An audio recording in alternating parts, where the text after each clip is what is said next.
Hai, apa kabar semuanya? Semoga kabar Anda baik-baik saja. Terima kasih karena sudah memberikan support dan juga kesetiaan Anda untuk membangun channel Codot Film. Yuk kita lanjutkan alur ceritanya, sambil siapin kopi dan cemilan, setting suara volume full.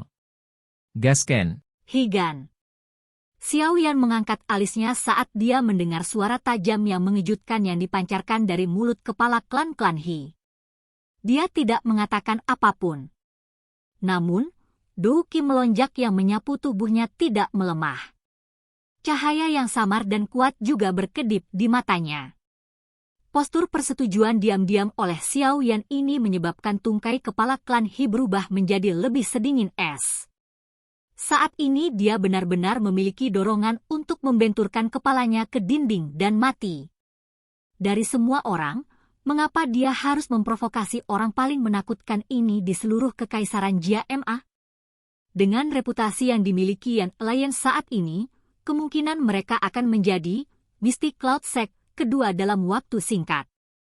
Klan He belaka adalah sesuatu yang dapat dengan mudah dihancurkan beberapa kali di mata makhluk sebesar itu. Wajah kepala klan dari klan He sangat mudah berubah. Sesaat kemudian, seluruh tubuhnya menggigil saat dia merasakan tekanan dari aura yang kuat. Dia buru-buru menghilangkan semua pembelaannya sebelum membungkuk dan berbicara dengan hormat. Aku tidak menyadari bahwa kepala Xiao telah menghormati kami dengan kehadiranmu. Saya berharap kepala Xiao bisa murah hati tentang pelanggaran saya sebelumnya. Klan He pasti akan mendengarkan niat kepala Xiao sehubungan dengan masalah ini. Berubah dari kedinginan gelap sebelumnya menjadi membungkuk rendah hati. Transformasi antara keduanya terjadi dalam sekejap. Semua tentara bayaran dari perusahaan mercenari pertempuran berdarah dan para penjaga dari klan He semua melebarkan mulut mereka dan menatap kepala klan dari klan He yang menundukkan tubuhnya sambil membuka mulutnya, muncul seperti seorang pelayan. Transformasi mendadak ini menyebabkan mereka mengalami kesulitan untuk pulih. Kepala klan dari klan He tidak peduli dengan tatapan di sekitarnya. Dia menundukkan kepalanya dan melihat sepasang kaki dari jarak dekat. Keringat dingin berulang kali membasahi dahinya. Menjadi orang yang memiliki reputasi dan posisi dalam kekaisaran, dia mendengar lebih banyak tentang pertempuran besar yang mengguncang bumi yang terjadi dengan Mystic Cloud Sect dibandingkan dengan orang biasa. Oleh karena itu, dia paling mengerti kekuatan menakutkan seperti apa yang dimiliki pria muda berjubah hitam di depannya ini. Dia tidak berpikir bahwa dia akan memiliki kesempatan untuk melarikan diri dari kepala Xiao, yang bahkan dapat mengalahkan Yunshan di kelas Douzong, bahkan jika dia menggunakan seluruh kekuatannya. Apalagi dia tidak sendiri. Klan He yang besar masih membutuhkan perlindungannya. Meskipun klan He memiliki reputasi di daerah barat laut ini, itu bukan apa-apa di mata makhluk besar seperti Aliansian. Jika Xiao Yan benar-benar ingin klan He mereka menghilang dari kekaisaran Ma Jia, yang dibutuhkan hanyalah sepatah kata darinya. Karenanya, merendahkan diri sebenarnya adalah metode terbaik untuk melindungi dirinya dan klan He setelah hal-hal berkembang hingga tahap ini. Di sisi lain, jika dia bertindak keras kepala setelah menebak identitas orang lain, nasib mereka, dia jelas mengerti bahwa Xiao Yan bukanlah anak muda biasa. Kekejamannya terhadap musuhnya tidak kalah dengan orang tua yang licik. Tindakan kepala klan He ini juga menyebabkan para penjaga dari klan takut untuk bergerak. Mereka bukan orang bodoh dan juga pernah mendengar tentang makhluk besar yang dikenal sebagai Aliansian yang baru saja lahir di dalam kekaisaran. Mereka masih dapat menggunakan status mereka sebagai penjaga klan He untuk berdiri di depan perusahaan tentara bayaran ini. Namun, status ini sulit diatasi di mata Aliansian, seperti jurang pemisah antara klan He mereka dan perusahaan tentara bayaran. Dia benar-benar kepala Aliansian yang mengalahkan Yunshan, Xiao Yan, Ling Er, Ka Agang, dan yang lainnya menunjukkan tatapan kaget saat mereka melihat pemuda berjubah hitam yang pakaiannya berkibar saat tidak ada angin. Badai besar tampaknya telah muncul di dalam hati mereka. Meskipun mereka menduga bahwa Xiao yang dianggap tinggi, mereka masih tidak berpikir bahwa dia akan menjadi tuan baru di pusat perhatian seluruh kekaisaran Jia Ma, kepala aliansi Yan.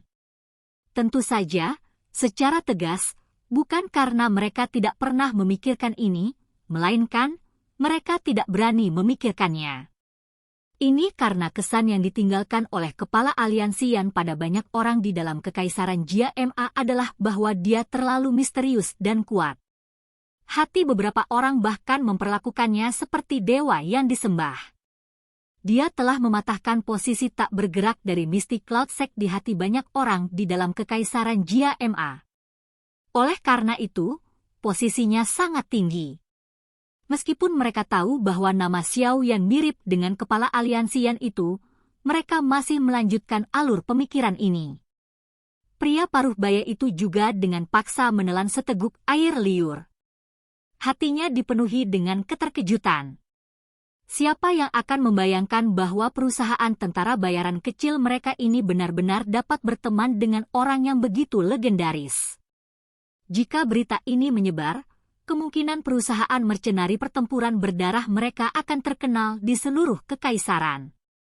Kejutan mereka berlanjut untuk waktu yang lama sebelum perlahan menghilang. Kaagang dan Ling Er diam-diam mengusap keringat dingin di dahi mereka. Ekspresi wajah mereka agak kaku. Sejak Xiao Yan muncul, dia berulang kali membuat mereka terkejut. Bahkan sekarang, hati mereka tanpa sadar merasakan perasaan mati rasa yang tidak pulih ke perasaan kaget yang mereka rasakan sebelumnya. Xiao Yan juga dikejutkan oleh perubahan kepala klan He seperti yang lainnya pada awalnya. Dia segera menatap lelaki tua ini dengan mata yang memiliki makna yang lebih dalam. Orang tua ini sungguh mengerti waktu. Setelah memahami bahwa dia bukan tandingan lawannya, dia sebenarnya bisa mengubah mentalitasnya dan mendapatkan situasi yang paling menguntungkan. Hati Xiao Yan memahami dengan sangat jelas bahwa jika lelaki tua ini masih mempertahankan sikapnya dari awal bahkan setelah lelaki tua ini menebak identitasnya, dia tidak akan menolak menggunakan cara jahat untuk melenyapkannya dan klan He di belakangnya dari kekaisaran Jia Ma. Namun, kepala klan He ini telah memilih mentalitas yang dia butuhkan dengan kecepatan tercepat setelah ragu-ragu untuk waktu yang singkat di dalam hatinya. Setelah itu, dia menyerahkan martabat yang dimiliki kepala klan dan mengungkapkan sisi merendahkan Xiao Yan. Transformasi semacam ini mungkin tampak agak tidak tahu malu bagi orang lain, tetapi dari cara Xiao Yan melihatnya, lelaki tua ini adalah orang yang bisa menerima apa yang dikemukakan. Dia tidak akan menempatkan klan dalam bahaya karena momen kebanggaannya. Sebenarnya, dia bisa dianggap sebagai orang yang memenuhi syarat yang bertanggung jawab atas sebuah klan. Do Qi yang kuat yang melonjak keluar dari tubuh Xiao Yan perlahan ditarik. Xiao Yan tersenyum sebagian dan bertanya, "Mengapa? Tidakkah kamu menginginkan botol teratai api itu?" Keringat dingin segera mengalir dari kepala klan He setelah mendengar ini. Dia tertawa datar dan berkata, "Chief Xiao sedang bercanda. Saya dibutakan sebelumnya. Itu sebabnya aku menaruh pikiranku padamu. Sekarang saya tahu identitas Anda, saya tidak akan berani menyinggung perasaan Anda bahkan jika saya punya lebih banyak nyali." "Siapa namamu?" Xiao Yan tersenyum tipis saat dia bertanya.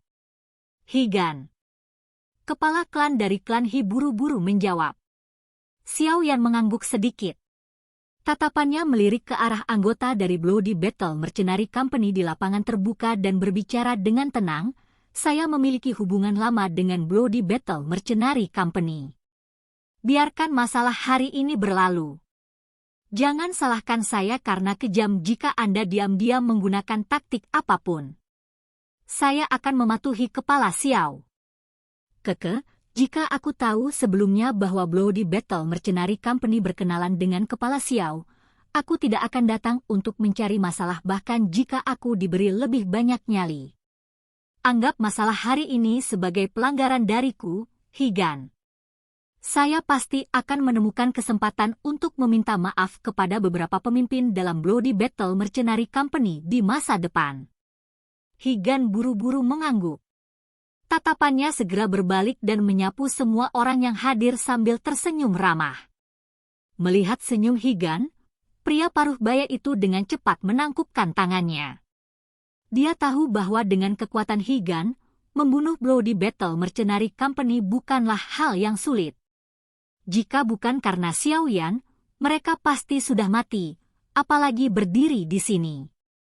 Jadi, terlepas dari kekuatan Xiao Yan, dia tidak berani melakukan apapun secara berlebihan. Xiao Yan mengangguk sedikit. Higan ini benar-benar tahu bagaimana menjadi sopan. Awalnya, mengingat kekuatannya, membunuh Higan secara paksa bisa dilakukan dengan sebuah pikiran. Namun, ada klan He yang bergabung di belakang Higan. Sekarang Xiao Yan hendak melakukan retret, dia secara alami tidak mau menghabiskan banyak upaya untuk bertindak melawan klan He. Oleh karena itu adalah akhir yang cukup bagus untuk membuatnya mundur dalam menghadapi kesulitan. Kepala Xiao. Klan He saya juga telah menerima undangan dari Yan Alliance. Aku yang dulu memikirkannya untuk waktu yang lama dan kemungkinan besar akan bergabung dengan aliansi. Kami akan berkontribusi pada Yan Alliance di masa depan. Pada saat itu, saya akan menjadi bawahan kepala Xiao dan akan membutuhkan Anda untuk memberi saya banyak kesempatan. Higan juga menghela nafas lega saat melihat Xiao Yan menganggukkan kepalanya. Dia langsung tertawa. Xiao Yan kaget saat mendengar ini. Dia tidak bisa menahan tawa diam ketika mendengar ini. Orang tua ini bisa dianggap orang yang menarik. Dia hanya menggunakan beberapa kalimat untuk mengubah hubungan mereka menjadi atasan dan bawahan. Namun, Xiao Yan sedikit tahu tentang rencana kakak dari kata-kata ini. Dia diam-diam memuji di dalam hatinya. Tampaknya kakak laki-laki itu berencana untuk secara bertahap membuat aliansi yang mengendalikan banyak faksi di dalam kekaisaran. Seperti ini, kekuatan aliansi yang akan benar-benar melonjak. Saya secara alami akan mengingatnya selama seseorang setia pada aliansi. Jika Anda memberikan pahala yang besar di masa depan, saya tidak berani mengatakan bahwa saya akan mengizinkan Anda untuk melakukan terobosan ke Do Huang, tetapi tidak masalah untuk membantu Anda mencapai puncak kelas Do Huang. Xiao Yan tertawa kecil. Kejutan segera melintas di mata Hugan saat mendengar janji dari Xiao Yan ini. Pada usia ini, kesulitan mencoba meningkatkan kekuatannya dengan 1 bintang cukup besar. Dia bahkan tidak pernah bermimpi untuk mencapai kelas Do Huang. Mampu mencapai puncak kelas Do Huang adalah batas yang berani dia impikan. Dia segera mengucapkan terima kasih dengan hormat. Biarkan masalah ini berakhir di sini hari ini. Saya masih memiliki beberapa masalah yang mengharuskan saya untuk memasuki pegunungan Magical Beast. Saya yakin Anda akan dapat menyelesaikan masalah di sini dengan benar. Xiao Yan berbicara perlahan. Aku pasti tidak akan mengecewakanmu, Ketua. Hugan menjawab dengan hormat. Xiao Yan sedikit mengangguk. Dia berbalik dan menatap Kak Agang yang berwajah pucat. Dia tersenyum sedikit dan mengarahkan pil obat ke arah Kak Agang dengan jarinya. Paman Kak Agang, pil obat ini bisa membuatmu sembuh total dalam waktu singkat. Di masa depan, klan He tidak akan memiliki pemikiran lain tentang perusahaan mercenari pertempuran berdarah Anda. Kamu menyanjungku, kamu menyanjungku. Itu, tidak terduga bahwa adik kecil Xiao Yan adalah kepala aliansi Yan. Aku. Kak Agang berbicara tanpa daya. Orang terkuat yang dilihat oleh tentara bayaran yang jujur ini dalam hidupnya adalah kepala klan He. Xiao Yan, yang merupakan kepala aliansi Yan, agak terlalu jauh darinya. Dia tidak menyangka bahwa pemuda saat itu, yang dia temui secara kebetulan di hutan pegunungan, benar-benar akan menjadi penguasa faksi terkuat dalam kekaisaran Jia Ma beberapa tahun kemudian. Xiao Yan tersenyum. Dia menangkupkan tangannya ke arah Kak Agang dan berkata, masalah hari ini telah diselesaikan. Saya memiliki masalah penting lainnya dan akan pergi dulu. Setelah mengatakan ini, tatapannya berhenti pada Ling Er yang matanya yang cerah menatapnya di samping Kak Agang. Dia tersenyum sedikit, menggerakkan tubuhnya dan berubah menjadi bayangan hitam yang melesat ke langit. Mata Ling Er terkejut saat dia melihat sosok hitam yang dengan cepat menghilang ke langit. Matanya memiliki kilatan cahaya yang tidak biasa di dalamnya. Kekuatan dan pengaruh yang menyebabkan seorang ahli Do Wang merendahkan diri dengan mengangkat tangan tidak diragukan lagi memiliki daya tarik yang besar bagi banyak wanita muda. Yang kuat selamanya adalah eksistensi yang paling berkilauan. Xiao Yan saat ini memiliki kualifikasi seperti itu. Silahkan pergi ke. Oke guys, jangan lupa like, comment, share, and subscribe di channel Codot Film. See you next video, peace out and bye-bye.